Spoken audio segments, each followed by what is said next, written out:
അസ്സലാമു അലൈക്കും വറഹ്മത്തുള്ളാഹി വബറകാതുഹു. ഇനി എക്സസൈസസ്. ഇത് എളുപ്പമാണ്, നമ്മൾ ബുക്ക് 1 പഠിച്ചതാണ്. ഓക്കെ, അപ്പം പ്രശ്നമൊന്നുമില്ല. ബാറക്കല്ലാഹു ഫീക്കും. ഫിൽ ഇൻ ദ ബ്ലാങ്ക്സ് ആണ്. ദഹബ എന്നുള്ളതിൻ്റെ ഏതാണോ ഫില്ലാകുക, ഏതാണോ ഉപയോഗിക്കേണ്ടത് എന്നുള്ളത് ഫിൽ ഇൻ ദ ബ്ലാങ്ക്സിൽ കൊടുക്കാം. അപ്പോൾ അയിന തുല്ലാബുൽ ജദീദു, പുതിയ വിദ്യാർത്ഥികൾ എവിടെ? അപ്പം ബഹുവചനാണ്. അപ്പോൾ ദഹബൻ്റെ ഏത് രൂപമാണ്? ദഹബു, അവരെല്ലാവരും പോയി. ഇലൽ മുദീരി, മാനേജറിൻ്റെ അടുത്തേക്ക്. കാരണം തുല്ലാബ് ബഹുവചനാണ്. നഹനു ഡാഷ് ഇലൽ മൽ അബി, അപ്പോൾ ഇവിടെ എന്താണ്? ബഹുവചനാണ്. അപ്പോൾ നഹനു ദഹബ്ന ഇലൽ മൽ അബി, ദഹബ്ന ഞങ്ങളെല്ലാവരും പോയി. ഇലൽ മൽ അബി, കളിസ്ഥലത്തിലേക്ക്.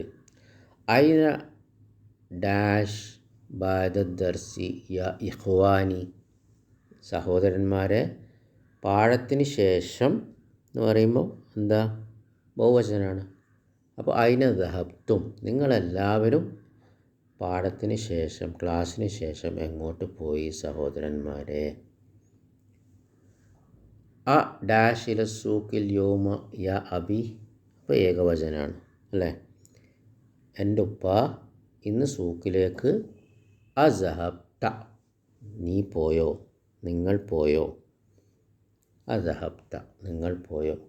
അന മാ ഡാഷ് ഇലൽ മക്തബിൽ യോമി, അപ്പോൾ എന്താ? ഞാനാണ്. അപ്പോൾ അന മാ ദഹബ്തു, ഞാൻ പോയിട്ടില്ല. മാ ദഹബ്തു, ഞാൻ പോയിട്ടില്ല. ഇലൽ മക്തബത്തി, ലൈബ്രറിയിലേക്ക്. അൽ യോമ, ഇന്ന്. ഉമ്മി, എൻ്റെ ഉമ്മ, അപ്പോൾ ഏകവചനാണ്. എൻ്റെ ഉമ്മ, അപ്പോൾ എന്താ വരാ? സ്ത്രീലിംഗാണ്. അപ്പോൾ ദഹബത് ഇലൽ മുസ്തഷ്ഫ. ബാറക്കല്ലാഹു ഫീക്കും. അ ഡാഷ് ലി സിയാറത്തി ഖാലത്തി കുന്ന യാ ബനാത്തി, എൻ്റെ പെൺകുട്ടിയോളെ, എൻ്റെ പെൺമക്കളെ. ഖാലത്ത് കുന്ന, നിങ്ങളുടെ ഉമ്മയുടെ സഹോദരിമാരെ സന്ദർശിക്കാൻ എന്താ പറയണ്ടേ? നിങ്ങൾ പോയോന്നല്ലേ? അപ്പോൾ എങ്ങനെ പറയാം? ബഹുവചനം. അദഹബ്തുന്ന, അദഹബ്തുന്ന, നിങ്ങളെല്ലാവരും പോയോ സന്ദർശിക്കാൻ. ഖാലത്തി കുന്നയ ബനാത്തി. ഡാഷ് അഖി ഇലൽ മതാർ, അപ്പോൾ ഏകവചനാണ്. അപ്പോൾ ഏതാ വരാം? ദഹബ അഖി, എൻ്റെ സഹോദരൻ പോയി. ഇലൽ മതാർ, മതാർ എന്ന് പറഞ്ഞാൽ എയർപോർട്ട്. എയർപോർട്ടിലേക്ക് എൻ്റെ സഹോദരൻ ദഹബ, അവൻ പോയി. അഹവാത്തി, എൻ്റെ സഹോദരിമാർ, അപ്പോൾ ബഹുവചനാണ്, സ്ത്രീലിംഗാണ്. ദഹബ്ന, അവരെല്ലാവരും പോയി. ഇലൽ കുല്ലിയത്തി, കോളേജിലേക്ക്.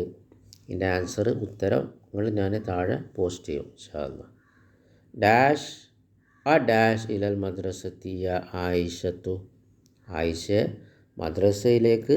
അപ്പോൾ ഏകവചനം, സ്ത്രീലിംഗാണ്.